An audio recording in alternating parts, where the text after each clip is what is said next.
Hey, Jerry. Hello. Good morning. I'm so tired.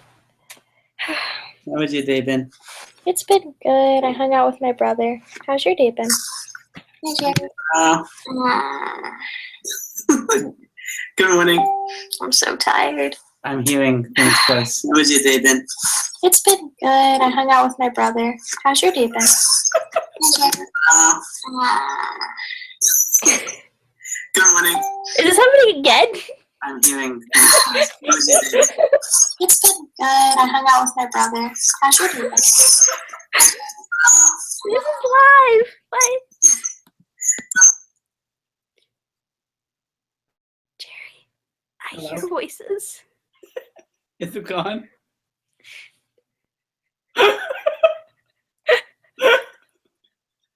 What are you reading? Oh, it's a book to write on. I just see My flow. It's a baboon, I think. I'm in my bed, so. I'm at my aunt's house.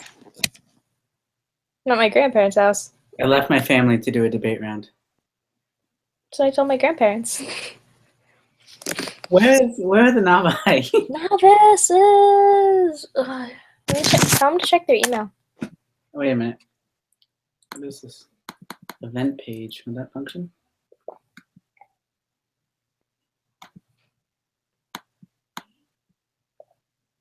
Does your aunt still live in Richmond? Yeah. Well. I mean, they didn't have like travel anywhere or anything. Like not far. Nope. That's dope. Pretty swaggin'. Wagon? Yes. Yes. Exactly that. I can't figure out how to. I don't have access to the event. I can hear you two. The Navajo are right here. We just have no voice. I think the Navajo can hear us. Is that right? I don't see them. I don't see them either. Check your email. I secretly have no idea how Google Hangouts work. I just Google Hangout and it tends to send me to a link. No, but to do one that records. Oh, yeah, you can do that too. You just check there's a little like sidebar and you just check air. And Yeah, I think I did that. It says live up top. Yeah, it says live. It's recording. Sierra has added draw. I don't know how to draw though. You have to draw in me? I was gonna. Searching for a face. Do you want a stamp? There is a black line. Oh, I can put a tiara on you. That'd be cute. Oh, it is cute. I kind of like it. That's hot. Do you see it? I do. Yes! It's on me as I move my head. I love technology. Where's our Navajo? Wait, is there something on me? Yeah, there's a black line on your face. Did you do that? Yeah, I don't know how to get rid of it. No, it keeps going. No! This is really problematic when I'm going to deliver my speech. Oh, I see Lonnie. Lonnie, there's a dog in the back. Maybe it's a cat. Wow. Hi. Wait. Yeah, there's a dog.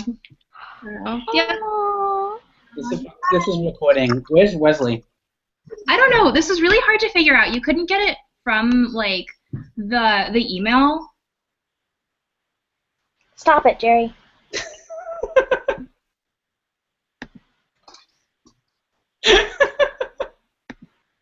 Dad, do you want me to let the dog out? I'll take it. Okay. Oh, hi there. Tell Wesley to check his email. That doesn't work. Like, it doesn't help. So how'd you get on?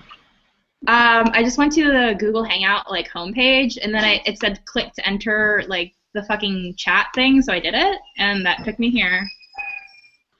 Welcome. How are you? Wait, let me see your sweater. That's so cute. Oh my gosh. Wait, we've had this conversation like 3 times now, but I'm just gonna compliment you 3 times. So it's okay.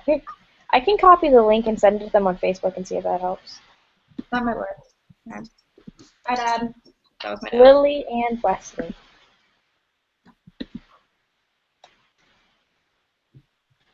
Lillian 11. That's the guy.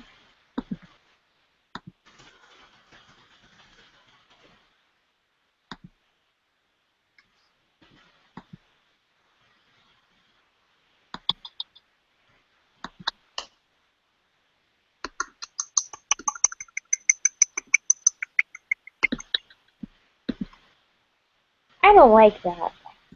What happened to the tiara? I like the tiara more. Is that Wesley? Hi, Wesley. Hi, Lily.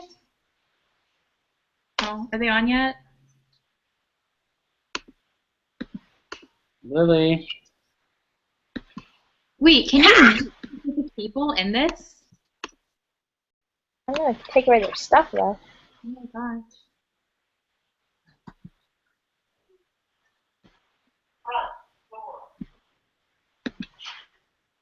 Awkwardly taking my dad out of his house for a round. That's cool.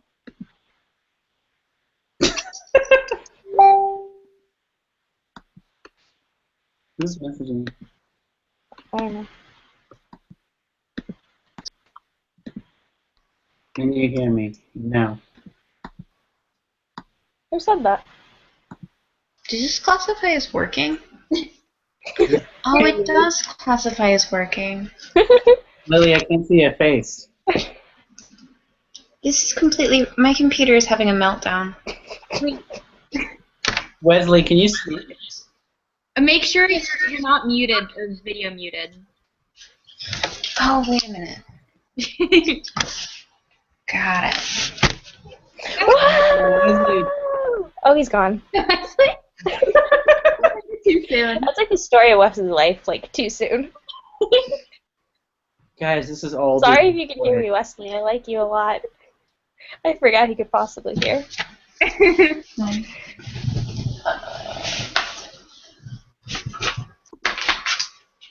Leslie, what the fuck are you doing?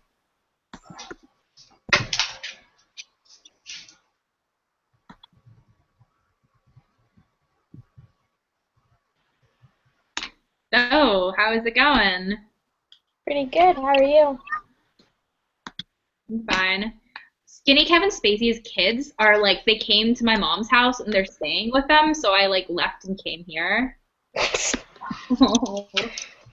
Yeah, I get that. I really hate step siblings.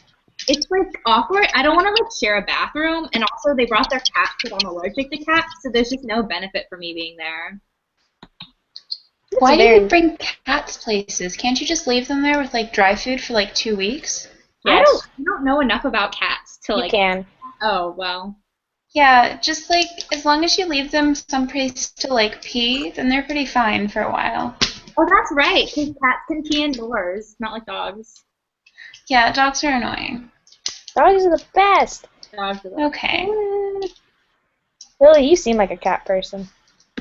I hate my cat, but I think I'm a cat person. I hear, I do not speak. Wesley, Wesley, Wesley. He hears, yet you do not speak. oh my gosh. Oh, Wesley. Lily, we still can't see you. Can you turn your like? Do you have a webcam? Yeah, do you Oh, really? see your I face? can see all you guys. Hold up. Yeah, I see that stuff on my face. Oh, wait. I got this. Can is I it just? working? Can we just try to create another Google Oh, Air this hangout? makes way more sense. Oh, Oh. Lily. Hi, Lily. Yay. There's like a convenient video button. Yeah, yeah.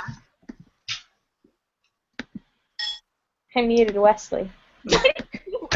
Counterproductive. Is that cyberbullying? Oh, sorry, I kept Hmm? doing it. What is Sorry, it? Wesley. Why are you muting Wesley? Sorry. What is Let's see. this? Draw.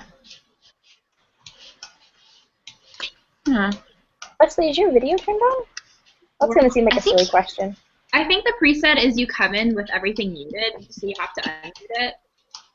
Oh, his answer to that question I is think yes. you can draw on people. You can. What?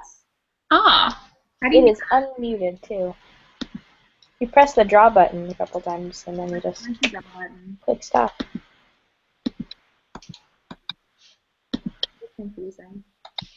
Draw is not. I don't know. Okay. I see how this works. Wait, who is this? Really? I hurt dogs. Thank you, people. I don't know how to erase this or like deal with it, so I think this helps. Yeah. Okay, Wesley, what the fuck? Figure it out. What are you doing? Wesley, leave the That's call. always helpful. Wesley, leave the call and try to come back in. What if I just heard Damn. Wesley leave? I hot dogs. What is this?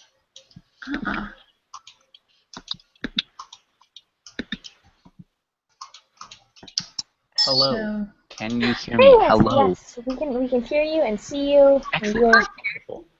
this is not working. Delightful. There's something wrong with this picture.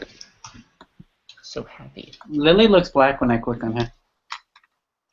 Thank you, Jerry. Oh, yeah.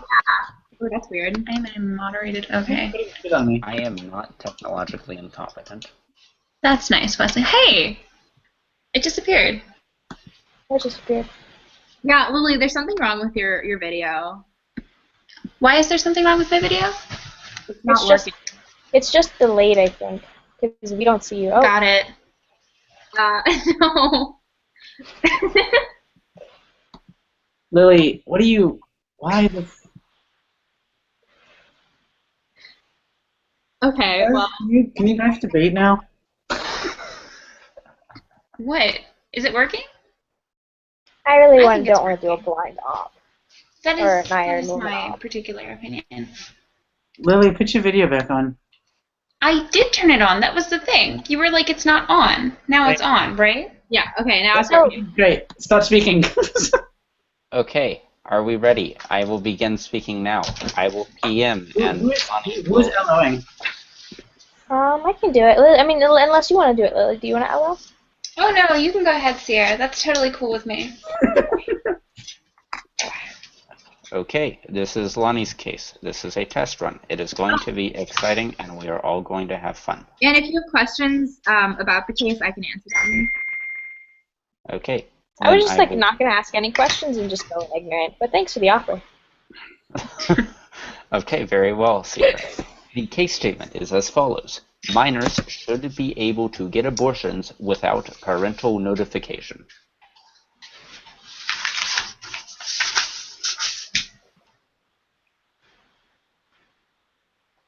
Are we talking in the Can U.S.?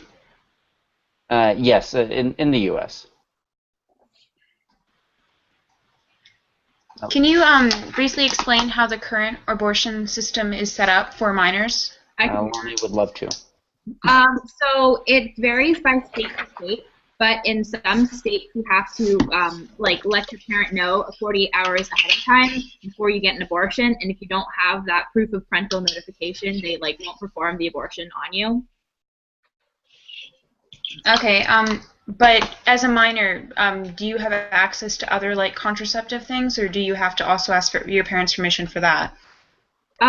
So this is talking about in-clinic abortion procedures. So I'm not really sure like what it is for like the abortion pill. We're not going to be talking about that though. Okay. Okay, so if you want, like, if you're talking, Lily, over the counter birth control, you can get that without a parent permission.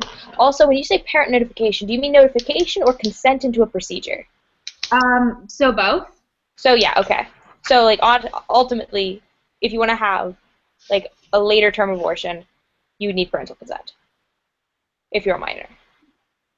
So that's how it works in the Yes, system. That's how it works as well. Yeah, so we're going to be saying you don't need that. Because, like, you can't consent if you don't, like...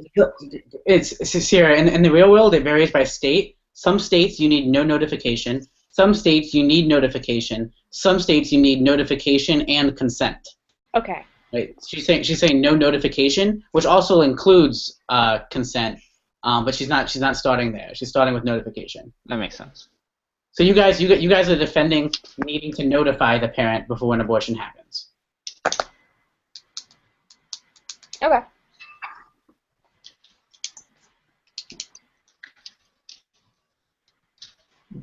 Oh, one other thing. currently, and this is for minors, do they, if they want to get like another medical procedure, like another surgery or an operation like that, do they also have to notify their parents in that situation, or is this specified for abortions? Or does that not matter in the round? I was just wondering. I can't tell what you're saying. Never mind, doesn't matter. No, like something is wrong with your laptop. Or it's your microphone. Oh, for God's sake. The question she was asking, Lonnie, is for other operations, like medical operations, I don't know what's under of my with your minor, do you need consent? And the answer is yes. Yes. Right? Yeah. The answer is Yeah. yes, Lily. I can't hear anything you're saying, but Stop muting people. What the heck? Lily, unmute your mic. mute it.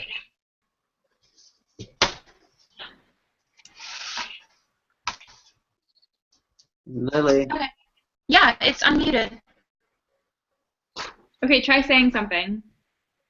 Hello? Something longer than that. I am currently going to figure out how to do this on my phone because my laptop is not working. Can you hear what I'm saying? Sort of. Yeah, I can understand her. It's just staticky. Okay, I'm okay with that. Why don't you guys start talking? Okay. Are we ready to begin then? Wait, 1 second, let me get my timer. Oh yeah, sure. Just say whenever. Lily is gone. Aww. Lily is back? Yeah, Lily, you good? yeah, I'm fine. Alright, cool. Okay, then I will start in 3, 2, 1. So the first thing that we'd like to do in this case is discuss the necessity of allowing for abortions to occur. We think abortions are important to society because they are a facilitative right, meaning that without the right of access to abortion, you are unable to access other rights. If you can't get an abortion and you have a kid, pretty much everything in your life gets harder. If you're trying to go to school or get an education, if you're poor and trying to buy food, if you have a job and want to continue in your career, all of these things are significantly harder if you have a child. Now, if you have a child and you are unable to support that child, then those problems are even more compounded. To deny someone access to an abortion, you're in effect limiting their ability to access other important rights that allow society to function and that other people are currently benefiting from. This case specifically focuses on notifications as they prevent minors from getting abortions. At best, we think notifications are useless because in most cases, the minor has already told their parents about wanting an abortion. And at worst, notifications actually punish minors for a situation beyond their control, leading to an increase of abandoned babies, hidden pregnancies, and unsafe abortion practices. So to get into this, our first independent point is the right of minors to abortions. Minors specifically should have unrestricted access to abortions because of the unique harms an unwanted pregnancy would have on a minor's life. There is a significant health risk associated with underage pregnancy. Just because you have your first period at 9 doesn't mean you're ready to be a mother. There are physical health risks involved. You might physically die if you give birth at an age like that. Further, there are mental and emotional health risks involved. There is a trauma in pregnancy and birth with you forever. Pregnancies can be the product of abuse and or incest, especially with young children. The perpetrator could be an abusive member of a family, an ex-father or a stepfather. Requiring notification could alert such a perpetrator and lead to further abuse. The impact of that is that forcing someone to carry an unwanted pregnancy to term is equivalent to restricting minors, and it can happen to adults too. But it is uniquely bad to have it associated not with minors but with other age categories. So this is because minors have less financial stability, they are less able to provide for themselves, they have fewer legal rights, and overall they have less ability to provide for a fetus than an adult would. That's why we think that it is better that they not need that sort of notification to go through with this. Further, we think that it's bad for minors to not have this sort of permission, that they need notification. Why? It reduces future prospects. It means they are less likely to graduate high school and college. It means they are less able to access other rights, like getting a job, getting food, getting an education, etc. It also results in societal harms as a result of that. It increases the number of children going into foster and adoption systems, which is bad because the system is already overcrowded. Having a bunch of unwanted or abandoned kids is also bad. It means more overcrowding in schools. It means more crime, etc. Fewer women being able to participate in society is also going to happen because they are forced to mother kids that they didn't want. We think exposing minors to unnecessary pain, trauma, and abuse is bad, and that's what happens when notifications for abortions are the norm. So what's our second independent point? There's harm in needing notification. There's a harm in requiring it. In most cases, minors tell their parents when they're pregnant or considering an abortion. But if they don't, there's probably a pretty good reason for that. They might have abusive parents. Their parents might be very conservative and would kick them out if they knew about underage pregnancy or abortion. We think that that inevitably leads to being worse off for the kid. If someone has chosen not to tell their parents about wanting an abortion, requiring notification only serves as a roadblock that lessens the likelihood of the abortion occurring. This results in two scenarios, both of which are bad. One, the minor is less likely to get an abortion. This is bad because we've already established that in some situations abortions are necessary as a facilitative right, and requiring notifications would be a negative incentive because if you have an abusive or conservative parents, you might be more afraid of them than your pregnancy because you don't want to be abused or thrown out. And what that means is that the minor is more likely to continue to hide the pregnancy or seek out unsafe abortion practices, and other medical risks are involved in that. Or the other is that the minor tells the parents, who react negatively. In this scenario, minors are unfairly punished for trying to access a right that adult women have, which we think is hypocritical and normatively bad because in society we want people to have access to as many rights as possible. The minor is telling the conservative parents about wanting an abortion, which means an increased likelihood that they'll be kicked out or be abused, subject to abuse. And further, even if the minor gets the abortion, the minor still has significantly worse off life because now her parents know about the situation and negatively impact the minor's future. Notifications effectively force a minor to have an unwanted baby, to risk being thrown out or abused by unsupportive parents, or to endure serious medical risks through back alley abortions or hidden pregnancies. All of those are bad. So the third and final independent point that we have for you is that we think that bodily autonomy is important. Bodily autonomy is the self-determination of human beings over the ownership of their bodies. Why is that important? It forms the basis for many of our laws and rights. Doing something that violates body autonomy, like killing someone or defiling their grave, conflicts with society's idea of what is legal and moral. For the same reason that legally a person can't be forced to donate an organ when it would save someone else's life, a minor cannot be forced to carry a fetus to term. Consequently, because being pregnant is something that infringes on the mother's body's autonomy, it can only be up to the person whose body it is whether or not to give birth. An unwanted fetus means that it affects the minor's body autonomy literally because it does things to the mother's body to which she did not consent. The fetus means that a fetus existing means there is no body autonomy because there's literally no body involved in it that is wanted for the minor herself. When you are eligible for an abortion in the early stages of pregnancy, the fetus cannot survive outside the womb and depends purely on the mother to survive, which means that if she is not able to consent for that because she is being stopped from doing it, that is unfair to her. Finally, we think that it is bad to have those sorts of notifications because it lessens the minor's ability to remove the thing infringing on her bodily autonomy. There are even fewer rights than before for her. And the impact to that, finally, is that when you restrict the access of minors to abortions, you uniquely remove their fundamental right to bodily autonomy. That demeans their personhood, that reduces their personal agency, and abridged rights extended to other people, putting underage women at a unique disadvantage in society, which we think is bad. We are proud to propose. Did you guys hear that? Like, I couldn't tell if my mic was working. I hope it was. I really hope it was.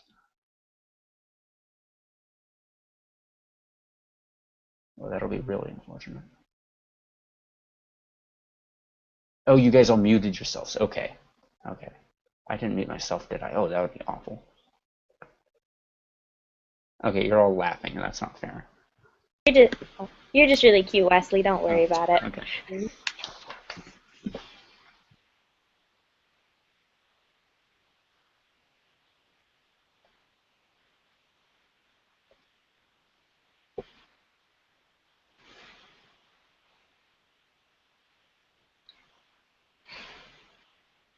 Before going through the off case, I think it is important to realize that this is a social issue, and like a woman's like right to choose is an incredibly social issue, an incredibly hot topic currently occurring in today's political debate. Where that is the fact, we cannot start passing arbitrary laws. Like, yes, they might talk about bodily autonomy, they might talk about how like figuratively there are these many rights for like 16-year-old girls. But the point of where we can prove that any cost that is going to occur by banning these notifications or like not like forcing them to occur will actually create like a massive amount of backlash against any women's right to choose movement later, we believe they shouldn't be done. We're going to talk about this more. I think that's something that they have to prove. The government is still going to prove that there's going to be access to these rights. And not only is there going to be access to these rights, people are going to allow for like Planned Parenthood clinics to stay open later on, where the point is, if a 16-year-old girl cannot find an open Planned Parenthood clinic, it does not matter if she got her parents' notification or not, she will not be able to get the necessary medical treatment that she would need. So first point, I think pretty obviously parental rights. First of all, we in our society have like drawn this line. You could call it arbitrary, I don't care. It is 18 years of age, where you are then no longer legally obligated to your parents, where you then are voting, like able to serve in the military adult. Why is this important? Because it creates a distinction of when your parents are legally responsible for you and where society is legally responsible too. The problem with this is you're having underage individuals now getting these foreign procedures. We think this can have like a lot of costs, right? We think there's a parental right to actually protect the children. A lot of what the side government paints for you are these crazy conservative parents who just can't deal with their child having premarital sex. But a woman might not, or a girl might not tell her family she had an abortion because she is embarrassed, because she is scared. The problem, we should not simply allow her to go through such a life-altering decision, because it is life-altering deciding whether to keep a baby or not, without telling her parents, without telling the fundamental support that has been around her for the rest of her life. It can be psychologically damning to cut that sort of communication, that sort of connection you have off, because I don't think the relationship is ever going to be the same again with my mother if I don't tell her that I had an abortion a week ago because I did not trust her, right? The problem with that is you damn connections and you damn actual human interaction later on, and we think this is really incredible to parental rights. But secondly under this, I think there's just a problem with if you want to look at parental rights to things like insurance. We think it's most likely if you're going to be able to afford to have an abortion like this, you're going to have to look at your parents' insurance companies. If you're going to be using your parents' insurance, they have a right to know because they have been the ones who are paying for your insurance. They are the reason you're being able to get this medical treatment. Where's the point if you're not going to allow them to be told? We think that just is going to create a huge liability on insurance companies. We think the problem with this is, what are they going to do? Simply find out from I don't know how many people actually check their insurance bills, but if you look at your insurance and see my daughter checked into Planned Parenthood and had this sort of treatment, then there's going to create more of a backlash, and we also think there's going to become ethical problems within the insurance companies, which might actually cause insurance companies not to even cover abortions if they no longer have to have notifications about it. Because if this occurs, they're not going to be able to held liable, and they don't want to be sued by parents for actually allowing for their children to get these abortions. We think that is bad. Second independent point is the protection of doctors. I think this is kind of the same idea of protection of the idea of insurance. We don't think that doctors are going to be just willing to give these abortions to underage individuals, because ethically they might not believe these individuals are due this sort of procedure. They might believe, if they're working in a clinic like this, they are pro-choice, of course, but they've also been told that there's an age of consent, and you need parents, you need family units to be involved in such a serious decision. Where that is true, doctors are not going to be held liable for these sort of procedures. Or if that is true, it's possible that they're going to be less willing to actually engage with these women and actually provide these treatments. Whereas that's true, we think that is bad. All of this means you're not going to be able to get the legitimate care. These women are not going to be able to get the legitimate care that they need, and they're going to have have to go to these back alleys, or they're going to have to carry the child to term and dump them in the foster system. All of this we think is bad. We think that most parents aren't these heinous individuals who would need parental notification. We think parental notification is a step, is a safety net for things like doctors and insurance companies, most importantly. We think this is all good. And we think that is true to something like parental consent, which is like just inherently like a different beast that would like actually matter for the child, for the parent. Third point, really quick, support for women's rights. I think that first of all, any far-right conservative on like a pundit is going to hear this. It's like, oh, you are allowing children to get abortions willy-nilly. You're killing 15 million babies. How dare you? We think Planned Parenthood would be shut down so quickly if this occurred. We think that the political debate is so tangent right now, and it is based off of these off of these scenarios people paint in their head. And the more heinous the scenario, if they see a 14-year-old girl being coerced and just like walking in pregnant, and her poor parents had no idea, we think this is going to paint a narrative that is bad for liberals. It's going to be bad for the progressive movement, and you're not going to be able to get more progressive pro-choice movements later on. We understand there might be like a point of bodily autonomy that they could talk about. I'll talk about it later on case, but we think it simply does not outweigh the right of several like a small age group of women to actually be able to get an abortion. If it affects the entirety rest of the female gender to get an abortion, we think this is crucial and can't outweigh. Flipping on case, what do they talk about? First point, abortion is a facilitative right. We also think parenthood is a facilitative right. We think the parents have raised you, your parents have allowed you to go to school, they provide a roof over your head and food. We think that this is all true. They do have the right to know what sort of medical treatment you are receiving, and what sort of if you were actually engaging in abortion, because it did occur while you were under their care. We think this is also important, and we don't think this automatically outweighs. So yes, pregnancy will affect you heavily, but also get an abortion will affect you heavily, and there's nothing we should alienate parents from. They talk about notifications either unnecessary because people just tell their parents. So first of all, it is so unnecessary. I don't understand why this case is important. But assuming that it is not unnecessary, and every parent is just as heinous individual, or every other parent is just as heinous conservative, which we don't actually think is true. We think it is important, however, to engage in a dialogue about, because I think most most parents might be pro-life, but when they engage with such a personal situation, like my child is pregnant, they might have a different stance. We have heard these cases of parents who have asked their kids to go to abortion clinics. We've seen this in other situations like gay rights, where Dick Cheney is now a proponent of gay rights, and was a proponent of gay rights early on within the conservative movement because his daughter was homosexual. When this is all true, we believe a sort of minor contact theory can actually cause people to have a more moderate position, which is not going to make them this heinous monster of strap them to a baby bed and make them give birth to this child. First point, what do they talk about? Right to unrestricted.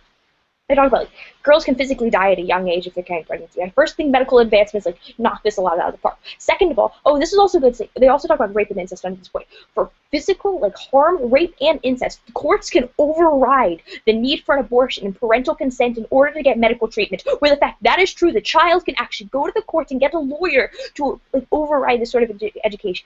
Sort of thing. This is free information in the medical clinic. Shouldn't be a problem. Don't think it's relevant. She's talking about less likely these are going to be abandoned. I think it's if you prevent any sort of abortion from occurring, we think there's going to be more abandoned babies because there's not been a change in actual teaching of safe sex practices. Where that is true, and they emulate a lot of the pro-choice movements later on. We think that is in fact bad too. So the point is that is true. They have more they have more children being sent into the foster system and actually burdening it and not being able to receive the proper care. Second point, what it talks about the harm in requiring. This says the parents might kick them out. Abusive and conservative parents. And they talk about lying is bad for the family. Cross-playing everything I previously said about people moderating their position through personal knowledge of individuals. Yes, it is very possible. Some girls are going to have to give birth to babies they originally did not want. It is now, however, possible they would give this child up to foster system. It is possible that their parents would raise this child afterwards. Yes, there might be some sort of damage to this person emotionally, but we believe there's going to be emotional damage on either side of the house. But we do not believe we should restrict the rights of all women to possibly get abortions later on. That is why we're so proud to oppose.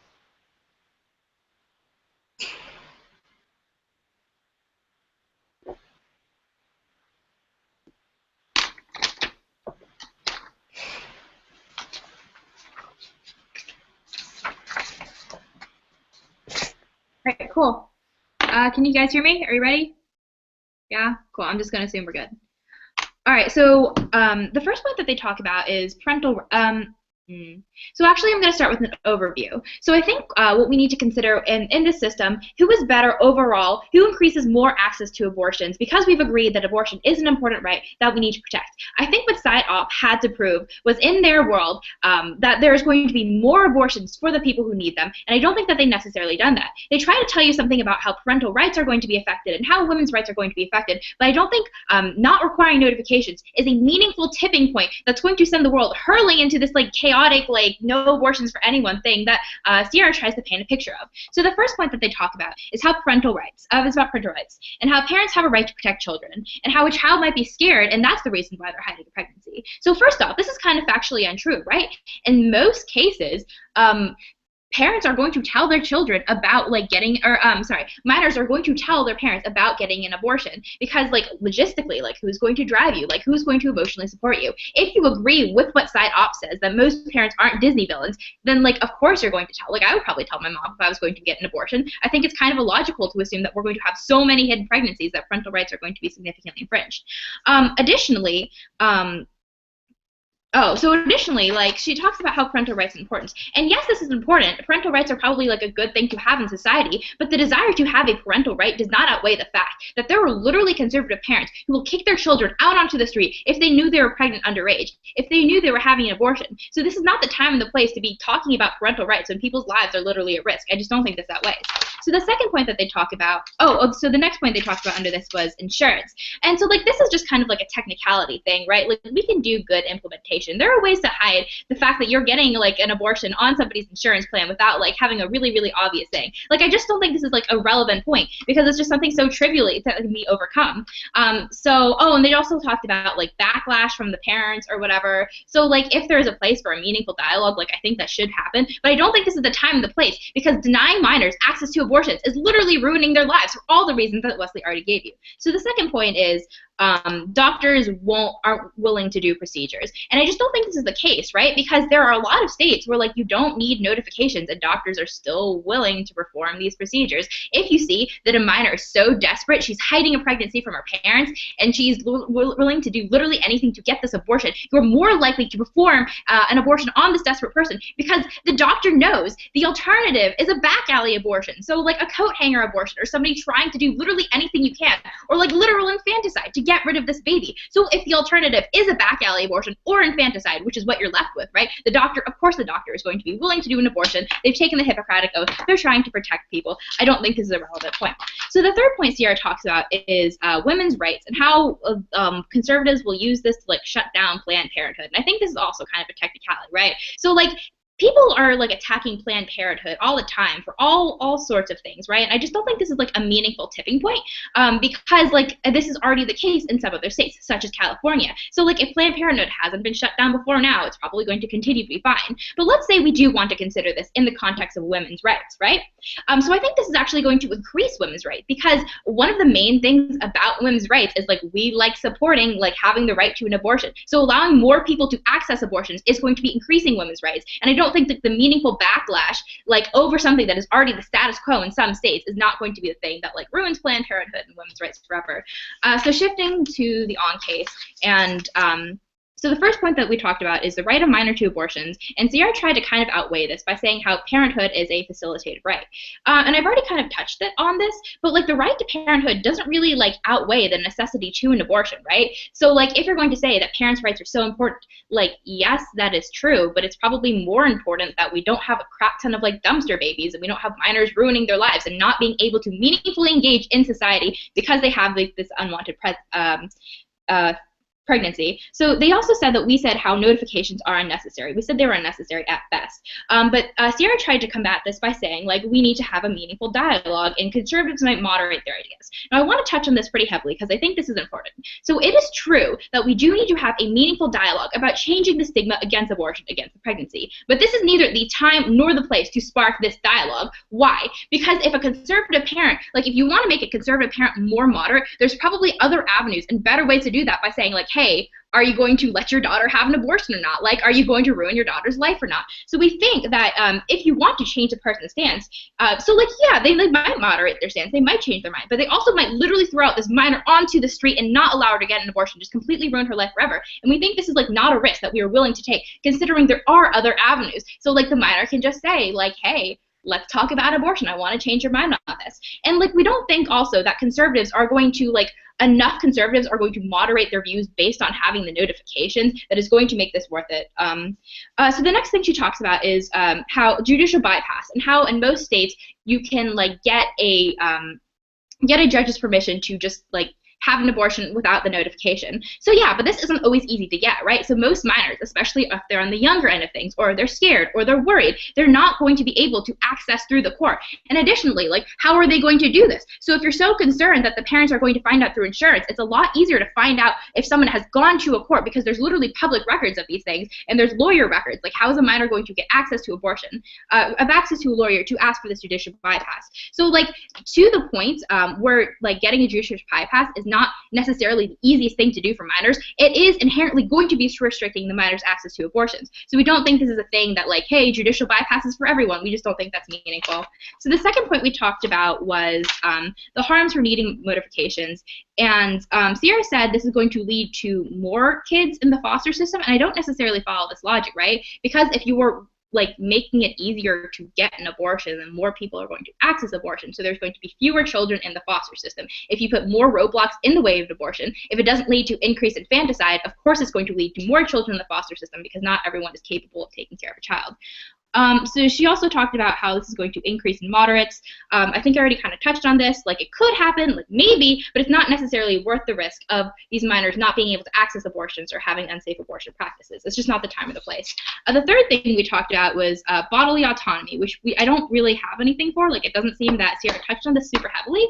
So like, let's just go back on this and how important bodily autonomy is, right? So like, bodily autonomy basically like is the base of most of our rights in society. If you don't have the right to control your own body, there's basically no other right that you could access, right? So if we're doing something that is going to infringe on someone's bodily autonomy, if we're going to restrict access to abortions, this is going to just be significantly worse for women overall, not just minors, all women. Because it also sets a precedent, right? If we're going to say that we're okay with restricting some access to abortions, why can't we restrict other access to more abortions? So if we're concerned about giving conservatives like fodder they need to shut down abortions, then like this is probably like having a notification is a step more in that direction, because it's just limiting access to abortion overall. That point kind of got away from me, but that's okay. All these reasons we're proud to propose.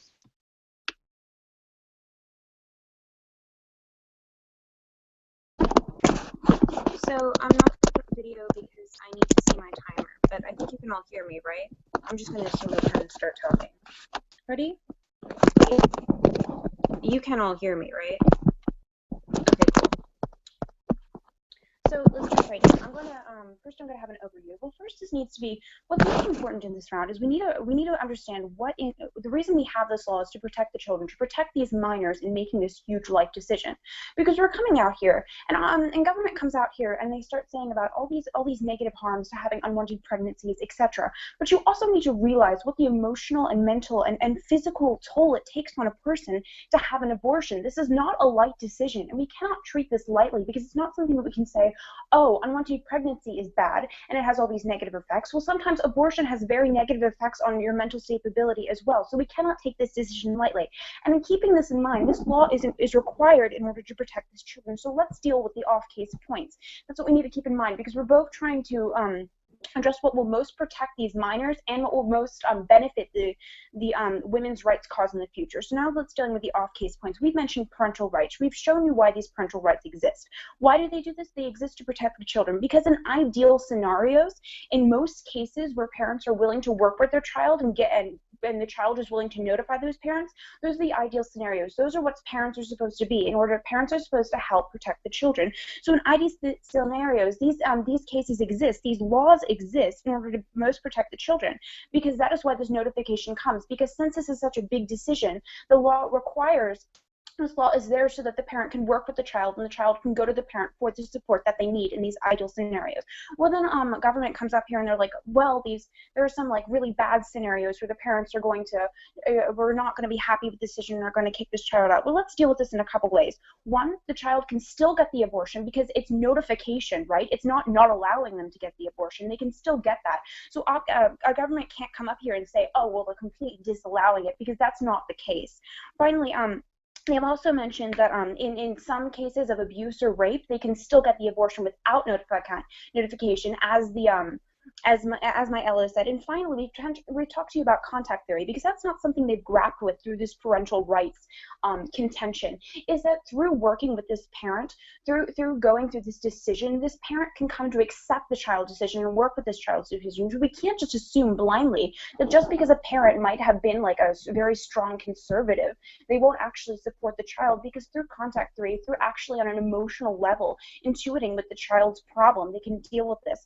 Finally, it needs to be mentioned that throughout this scenario, throughout this round, we've sort of been under the impression that this child is more like 17 or 16, but it has to be noted that a minor includes much younger than that, and this is why those laws are so important, because in this notification, we can't assume that this child is old enough to even understand necessarily all the implications of this, and this is why a parent is so important, and this is why we have these laws, in order to best protect the child. Finally, the second contention we talked about in the off-case portion is doctors' rights. The only other thing the government has to say about this is that, oh, well, they're going to perform abortions in other cases. They're going to perform back alley abortions, and because of this, because doctors know this, they're going to work with the child and give these abortions. Well, as I stated before, this case is not about whether or not which side is going to provide the most abortions. That is not the burden on this case, because notification does not, and we cannot make this causal link that not a notification causes we cannot make this causal link that that one side will have more abortions, because notification will still you can still have an abortion on either side of the house. It's that, okay, let me explain this. So basically, if you want to have an abortion, you will still notify the parent. If you want to have an abortion this bad, you'll probably still go back notify the parent.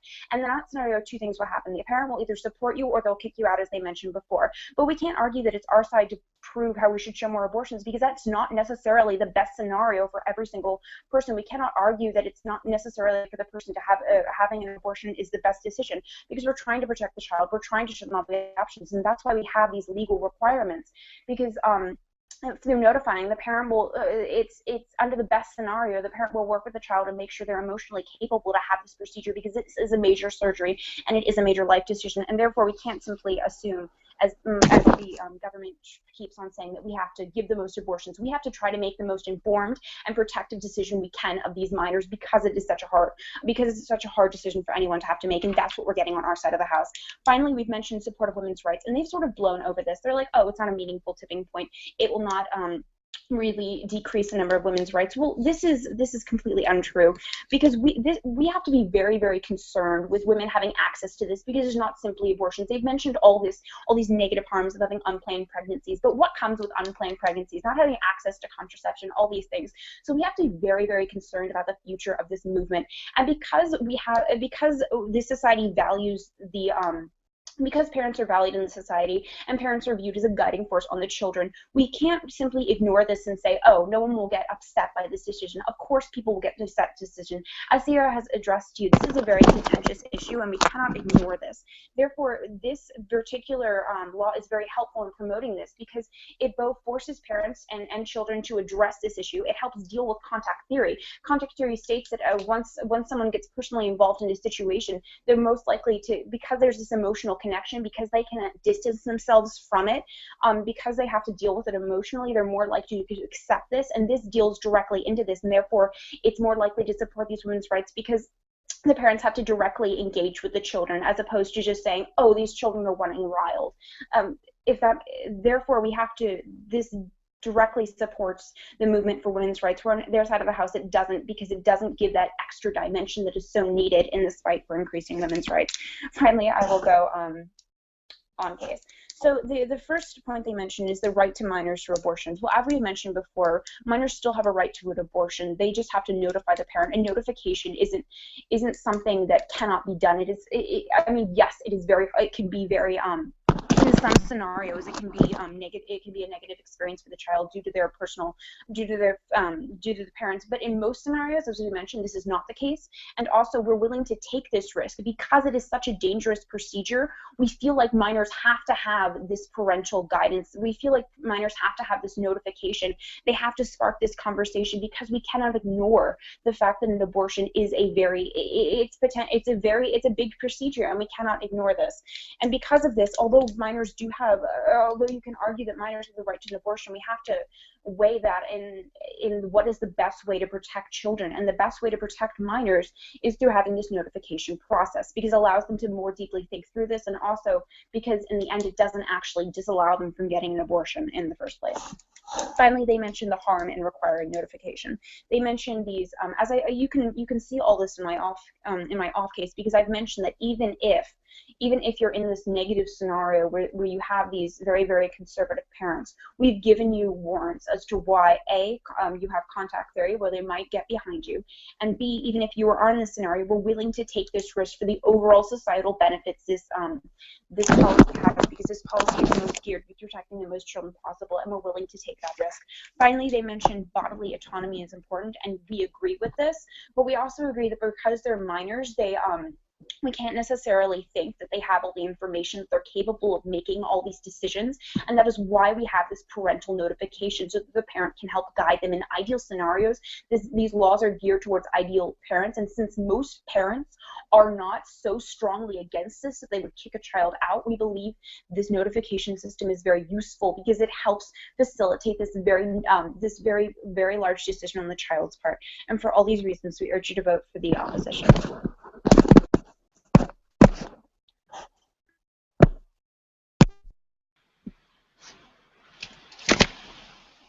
I think there are two frameworks that you can use to evaluate this round, Mr. Speaker. I think there is parental rights and women's rights. I think we went cleanly on both, but I'm going to go walk through either one. At the end of the day, I believe women's rights supersede parental rights, but I'm pretty sure we win that pretty cleanly, so I'm just going to go ahead and do that first. Let's go quickly. First of all, what did we say? We said the right of the parents is domain, and we say it is like special here. So they never draw a meaningful distinction why it is right for a female, why it is like different to have this age of consent for this instance versus something like voting, versus something like going to the military, where they've never drawn this distinction. We assume that this is just kind of willy-nilly, because we have told you that parents have raised these children, they have paid for them, that in fact they're going to be paying for their abortions, and they've never told you why it is not right for a parent not to have knowledge of this information if they're going to be the ones paying for the procedure through their insurance. All of they said is bodily autonomy, and that is what we need to worship first and foremost. Yes, we might believe as a society bodily autonomy is good. We, however, do not believe it outweighs all of the parental rights of actually raising these children and having to engage with these children later.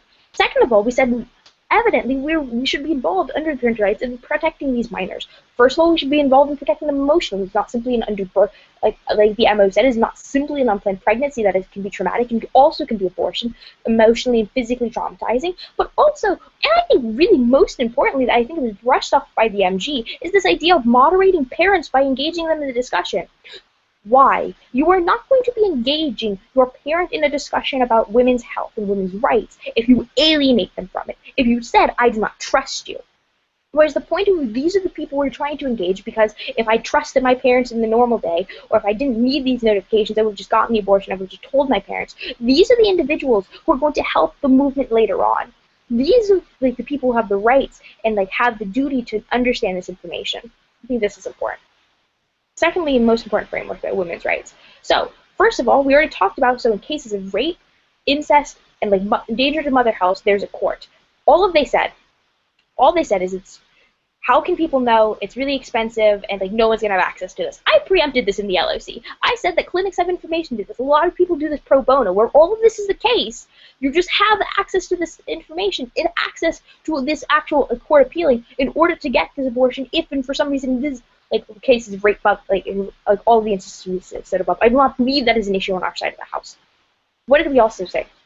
We also said, why is this also just bad for women's health in general? Because I think they can make an argument that a 17-year-old is conscious enough to make the right decision to have an abortion. Fine.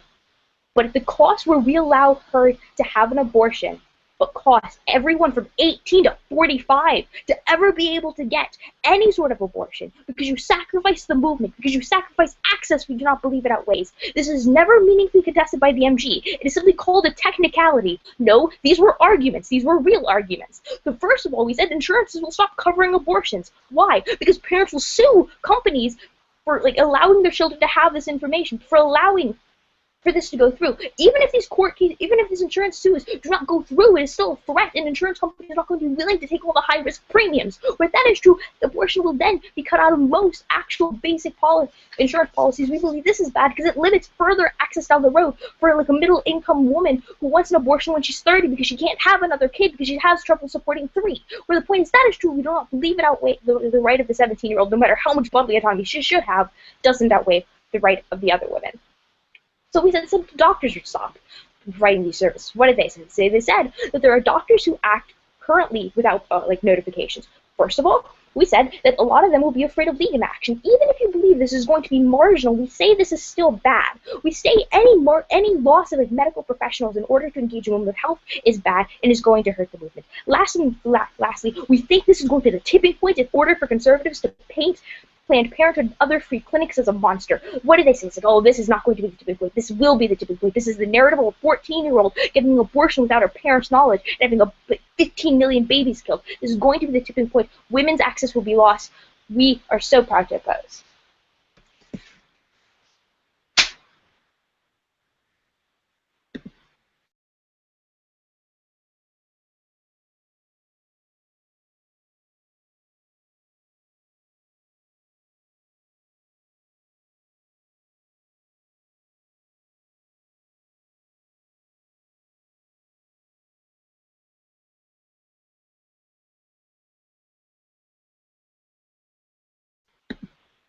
Wesley left.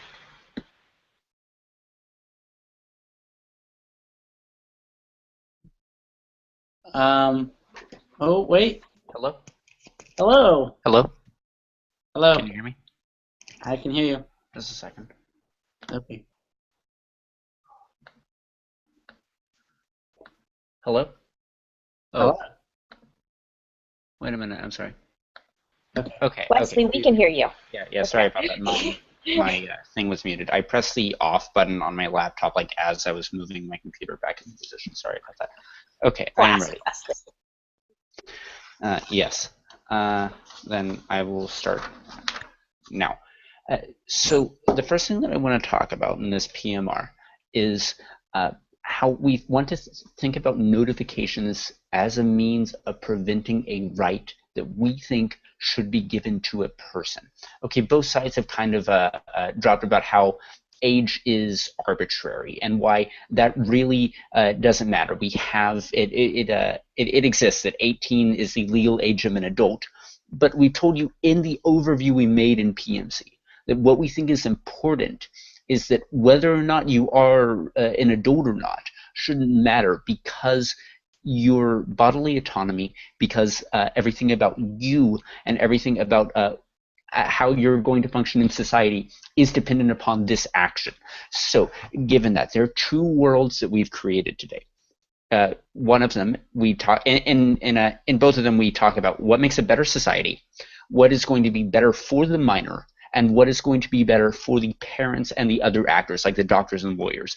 I think that those are the three things that are really the points of clash in this debate. So I'm going to go ahead and go through the first one first. What makes a better society?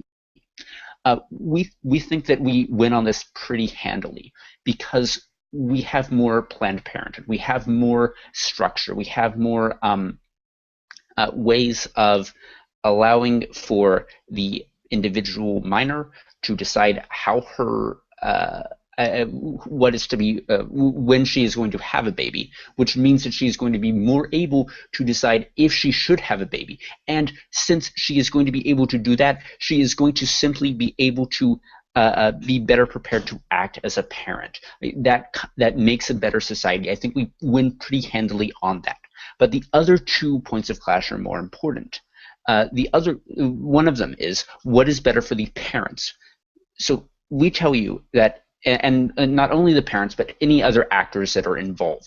So the first thing that I want to hit on this is insurance companies. So I'm going to get through that very quickly and get on to the other things we think are more important.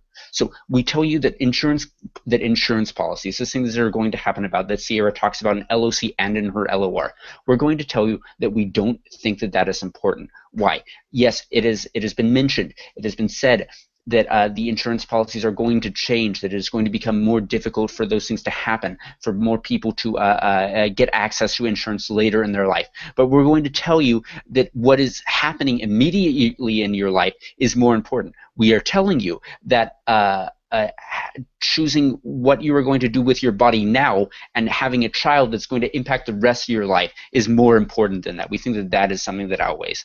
But further, they tell you that doctors and Planned Parenthood are subject to legal action. But we tell you that this won't happen, and it doesn't happen. We told you in MG about how Planned Parenthood has stayed open in California despite the fact that this debate is the status quo in California.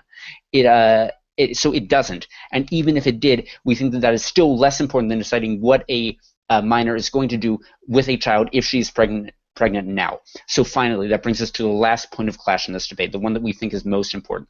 What is better for the minor? So there are a few things here that we think are important. The first thing that they talk about in MO that I'm going to respond to now is the changing relationship between parents and kids. The MO talks about contact theory, but we tell you that that's not new to most families. We tell you that that's happening anyway. We tell you that you've had 16 or 17 years of contact theory building up. We tell you that if you haven't had the chance to change your parents' mind about this anyway, no new time is going to alter that. We tell you that it's going to be incredibly difficult for that sort of new relationship to suddenly take root, and we tell you that it shouldn't be up to that parent anyway. It should be up to you because it is your child, because you are the minor, you are the one who should be considered as to what you think is important or not. So finally, from that, they tell you that abortion causes psychological trauma. We tell you that pregnancy causes psychological trauma. At the point where we can't calculate the damage, we can't tell which psychological trauma is worse, we say that we must consider the importance of bodily autonomy. This is really important because it really hasn't been discussed a whole lot outside of the PMC. Why we think that this is important is that by allowing for someone to have the most bodily autonomy, by erring on the side of caution and allowing for that to occur, we are saying that it makes more sense for it makes more sense for us to let the person decide what they are going to do with it, because it leads to a better society, because it is better for everyone involved, because it is easier for the individual to have a better life, and it is easier for them to then have a child in a planned environment where they want to have one.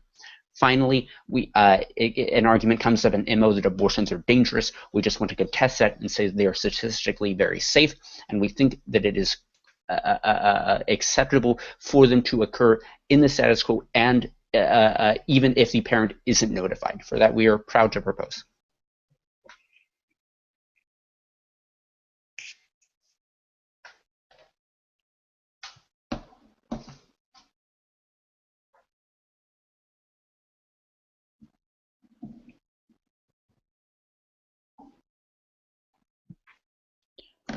What's up, homies?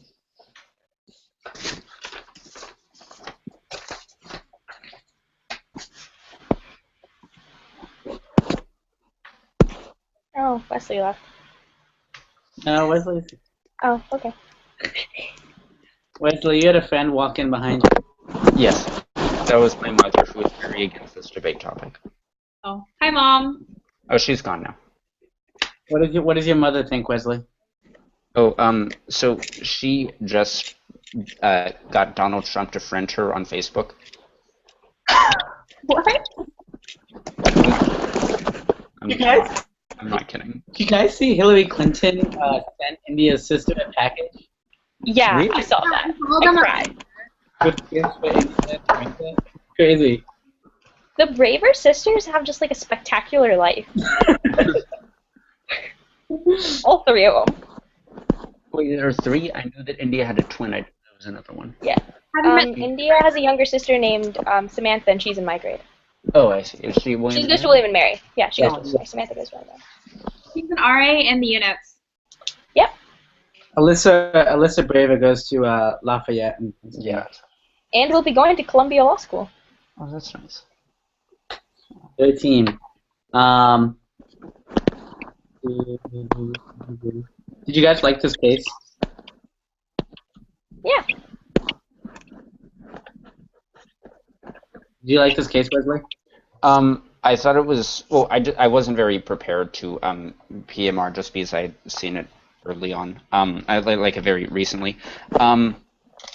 The thing that I'm interested in thinking about is like it didn't come up in the debate, but it's this notion that parents control other parts of your bodily autonomy anyway.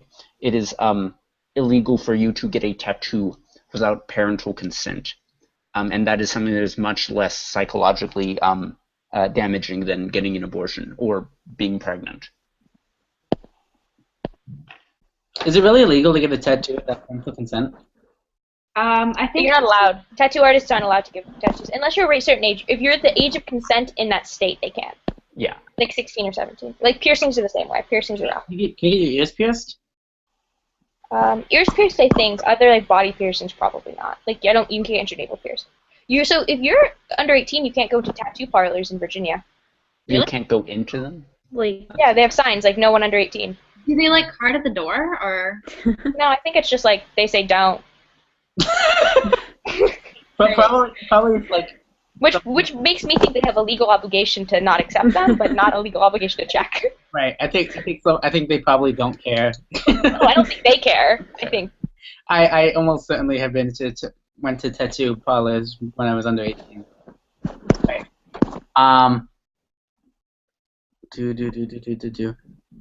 How much do you guys have written for this case before the first independent point? It seems like there's a significant amount of stuff before the first point. I don't know. Was the overview too long? So I think it seemed longer than. So first off, I think that I would say most applications independent point right away. I think ones that do have overview end up being a lot shorter than the one in this case. And I think most of it was not was not unique to the rest of the case and could probably be integrated within points. That makes sense. But I don't know. I think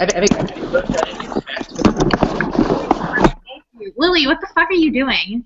I'm looking at my phone, so Lonnie, like, back off. got him. I think most judges just expect the first independent point to come sooner.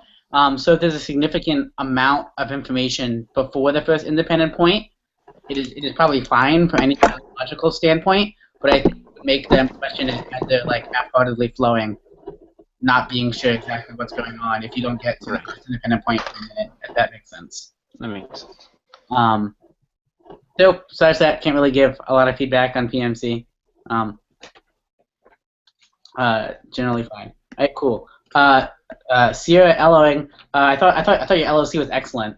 I think it's a really strong case, and I think you were able to isolate a lot of like offense that I think was not just mitigatory. Things like the backlash and insurance points I think are very good. I think a lot of ops to this case are going to end up just being very mitigatory. Basically saying that like we think that there are some instances in where it's bad and parents should be notified, but I think when you bring a point like the insurance point and say how this actually has a negative impact on everyone else, I think you get unique offense.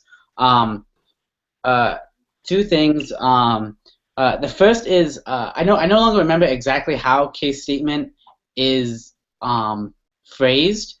But in POCs for a case like this, or virtually any policy case, it seems very strong. And I personally think this seems very strong. I don't know what you guys think. I think don't require consent is almost tight.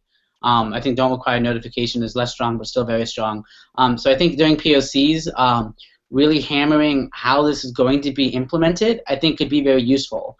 So for example, it came out in POCs that this varies by state.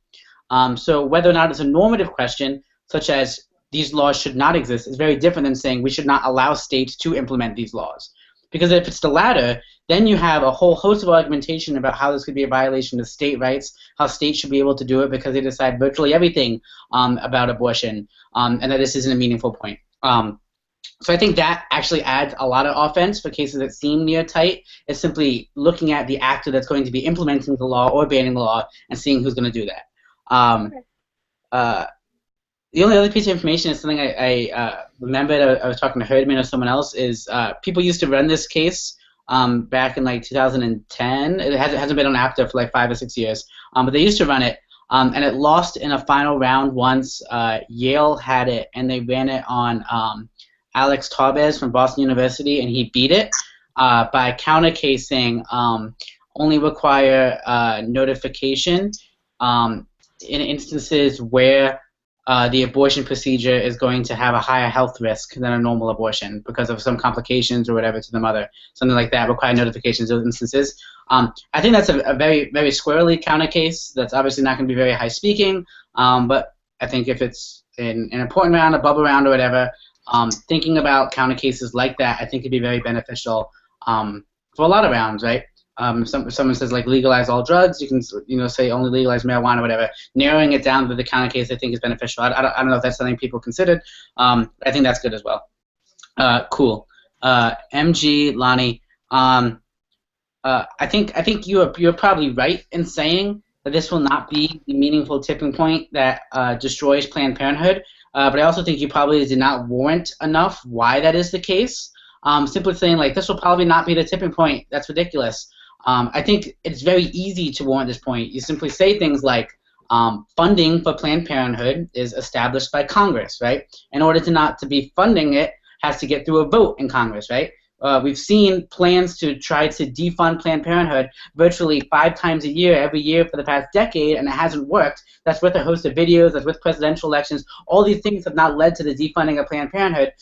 We don't think having what is the status quo in many states expanded is going to be the meaningful tipping point when virtually every Democrat is not going to defund it, and if some legislation bill gets passed, whatever, or if some funding bill ultimately gets passed by Congress that doesn't fund Planned Parenthood, they can also be vetoed by the president. You simply just say that if there's backlash or whatever, it's just not going to be able to be implemented. I think that takes the same argument that you made, that it's not going to be the meaningful tipping point, and just adds a lot more logic to it that I think is good. And I think you came kind of close when you said. At some point you said that it's already the squirrel in some states, so people aren't going to be that upset about it. I think that comes close, but simply just adding argumentation about how, even if there is some backlash, it's not going to be able to kind of overrun Planned Parenthood is going to be good. I also think responding to the insurance point more was probably crucial instead of just saying it's a technicality and not very important. You can still say that, but then try and beat it anyway. Right, like both can be true, right? You can say like they say insurance or whatever won't cover it. Simply just say like I don't know, come with virtually any argumentation instead of saying that it won't be there, or whatever, right? Simply say like I think insurance companies. Sorry. I'm not sure. Like I think. Yeah, so we can think of them. So first off, I think that probably insurance companies will just have to cover it, right? I'm not sure how Obamacare works, but I imagine. Since there's certain things it has to cover, like women can't be charged with higher premiums, it has to cover birth control. I imagine that can be factored into abortion. I think insurance companies probably will just, I doubt insurance companies will not cover abortion at all anymore, because presumably they still want, the money that comes from having that procedure and the x-rays and the sonar and everything that happens with that. I think just putting something on the flow instead of saying it doesn't matter would be better than simply saying it doesn't matter at all, because then it can be claimed as a drop. Or just saying you outweigh it with something else instead of saying that we do outweigh it. Simply apply something specific. Also, I think it is true when you got to bodily autonomy that a lot of the philosophy there was dropped.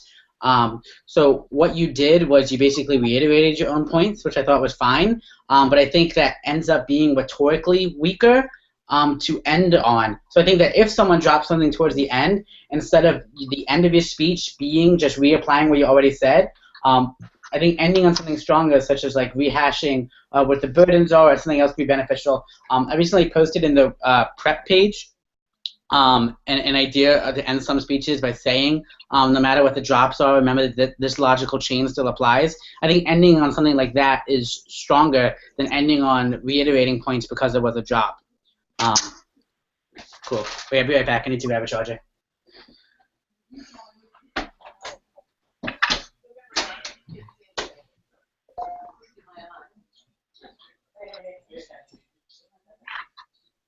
Wait, is Lily still there, or did Lily like die? I think Lily died and is coming back. I'm not sure. I'm gonna my Facebook messages. Facebook.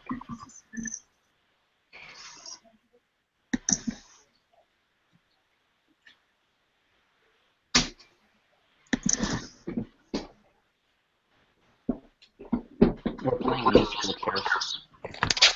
You're playing musical chairs? Yes. Are people moving? Yes. You, Lily, and Alani. Alani.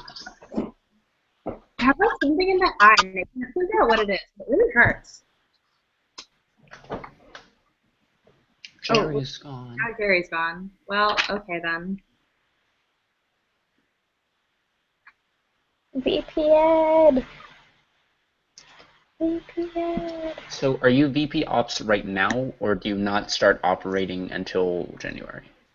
I am ops right now. I'm in the board chat. Ooh, That's awesome. Woo. Kelly, How does it feel? we can just tell you to operate now. Just tell me to operate. I'm much more efficient at operating than Jack is. Oh, okay. That's just true. Don't insult Mr. Big in front of me. I feel really uncomfortable with you calling him that name because it's the name of a main character in Sex and the City. Well, that's why I we don't call like to him think that. of Jack. Oh, is that why you call him that? That's intentional. No. Yes. No, that's not okay. I think it's okay. Really not. I'm sorry, Lonnie. Yikes. I miss my twin.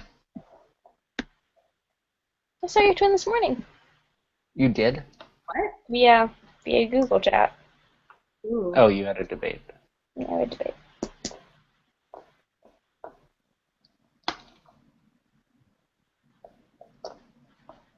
Okay, so Sierra, since you're still here, what did you think of the case? Oh, so honestly, I was literally crapping my pants for an op until like minute 7, and then I thought of insurance companies and backlash. Oh, It was literally the worst. I was like, all I had was parental rights. I was like, this is not gonna do it. This is not gonna cut it. I was so scared you were gonna type call. I have like a very off written out that I've practiced, and then I didn't even think that you would straight off it, so I kind of didn't know what to do. I was like, shit. That's why I made Wesley PM, because I thought you were gonna type call. Yes, I actually have. I don't LO, right? So this is like I've been doing my winter practices LOing. So I'm not entirely sure how to type call. But like, this is type call. This is meta. This is what I'm supposed to say. But it always seems like disjointed. And I was like, well, I thought of it all, so we're gonna go with it. Oh yeah, I was like thinking, and I was like, there has to be an argument against this. And then I was like, all of these are just like people want to be notified. And then I was like, oh goodness. But yeah, I like the case a lot. I think it's super strong. I think it's hella strong. Yeah. I think you would risk a type call. I don't know. I know they definitely consent you would risk a type call. I'm curious about that. Let's see the case consent. Yeah, taking the word consent out, it makes it less tight, though it's like still the same thing. Yeah. I think the counter case that Jerry brought up was interesting. I hope they think of that. Like, that's just what I'm hoping for. What was the counter case idea? So what's the type block though? Oh, basically, hold on. So basically everything you said in your op was in the type block, right? Sorry, hold on. I'm trying to plug my laptop in, but it's not going very well. So the first point is, like, the main point is about how insurance companies are going to, like, decrease access to abortion for everyone. Like, I think that point was really important. And then, obviously, like, parental rights, and then the last thing was coercive relationships and rapes. So basically, the everything that you said in your LOC was in the text block, except for so a lot of times when like someone is hiding a pregnancy, it's because they're in a domestic relationship or they've been raped or something. So like if they're addressing like the rape, domestic abuse, it allows versus like the parent can like step in to make sure that doesn't happen in the future. But basically, the same. All right, chill.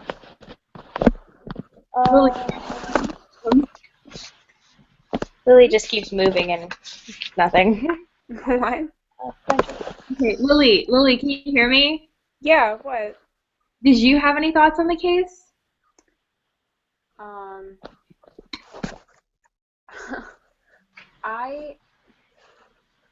If